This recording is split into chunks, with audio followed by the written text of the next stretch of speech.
Cara, se você se acha uma pessoa infantil pra tua idade, se você gostaria de estar fazendo bem mais do que você tá fazendo agora, esse vídeo aqui é pra você. Meu nome é Aline, eu sou psicóloga e eu tenho esse canal aqui no YouTube e um perfil no Instagram pra ajudar os homens através da psicologia. E eu vou responder a pergunta que tá no título desse vídeo com uma resposta clássica de psicóloga: depende. Os meninos tendem a entrar na puberdade, por exemplo, de 2 a 3 anos depois que as meninas. Então tem essa maturidade sexual e corporal também, que acontece um pouco mais tardiamente. Outra coisa que eu percebo é que as meninas, elas também têm muito mais tarefas e obrigações domésticas do que os homens. Então elas acabam tendo que fazer mais coisa dentro de casa e também mais compromissos sociais com a família, com ter que atender isso e aquilo. E eu sinto que isso sim, socialmente contribui para que as mulheres, as meninas nesse caso, elas amadureçam um pouco mais rápido. Mas isso é a norma, assim, né? Algo que a gente espera, que é mais comum. Tem meninos que também fogem dessa norma, né? Que também têm muito mais obrigações e tarefas domésticas e que podem, então, amadurecer um pouco mais rápido do que as meninas.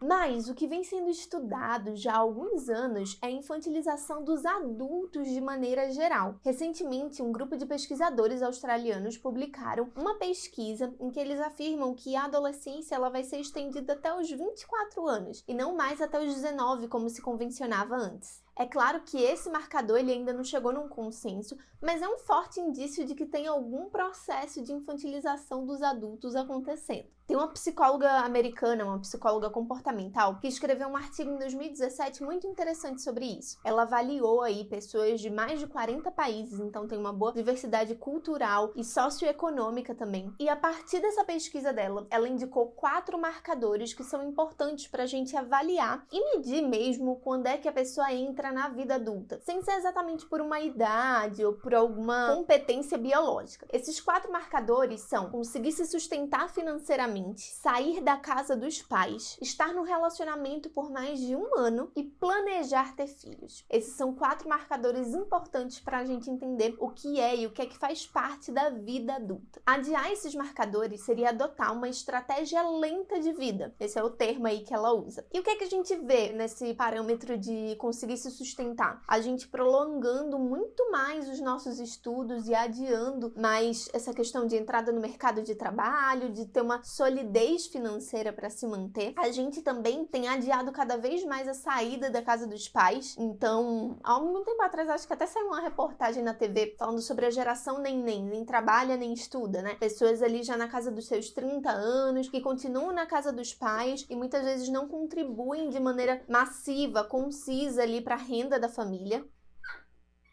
Vocês vão querer brincar agora, no meio da gravação.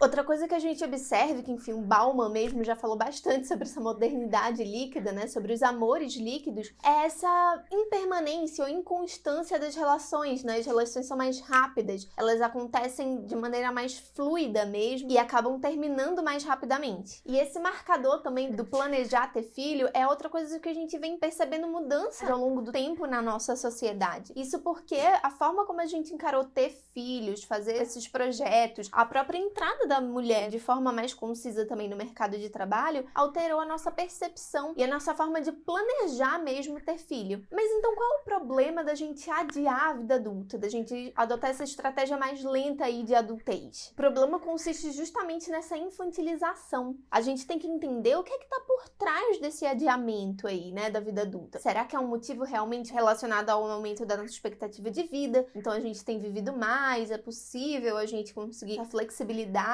aí nesse período do início da vida adulta, né, da saída da jovialidade ali da juventude, ou se não, a gente realmente está menos preparado para o mundo patriarcal, para o mundo lá fora, né, e quer se manter nesse mundo mais matriarcal, assim, de não assumir determinadas responsabilidades, ou querer ser bancado aí por outras pessoas, né, por outros familiares que compõem realmente a tua família. Eu pessoalmente sinto que essa infantilização da vida adulta pode estar relacionada com 2 fatores muito importantes aí, determinantes. Um realmente é o aumento da expectativa de vida, então eu sinto que isso pode ter uma influência aí na forma como a gente enxerga essas etapas da vida. E a outra questão é uma supervalorização da juventude, da jovialidade. Hoje a gente quer chegar nos 60 anos com a pele e a cabeça de 20, né, de um jovem descolado, com tudo em cima e atualizado das tendências. Mas há um descompasso aí geracional, algo que eu já percebi em alguns dos atendimentos, por exemplo, são pais e avós adiando cada vez mais a sua aposentadoria para conseguir bancar, manter uma família, netos e filhos que ainda não conseguem se sustentar financeiramente. Então, assim, nessa passagem de geração, nessa mudança de estilo, de etapas de vida, parece que tem alguém pagando o preço por isso. Um idoso ali que já estava pensando em se aposentar, que já estava querendo adotar um outro ritmo de vida, não só querendo no sentido de vontade, né, de desejo, mas no sentido de condicionamento físico também, acaba tendo que adiar esses planos para conseguir manter e bancar esse estilo de vida. Além desse descompasso, eu quero deixar aqui um questionamento para vocês, quero que a gente reflita um pouco mais sobre isso. Qual é o problema da gente envelhecer e da gente amadurecer? O que tem de tão pejorativo, o que é que tem de tão ruim nessa fase da vida? Sim, de fato, é a fase que a gente se aproxima da morte, que o fim tá muito mais próximo da gente. Mas não é só sobre isso. A velhice, o amadurecimento, ela não é só sobre a morte.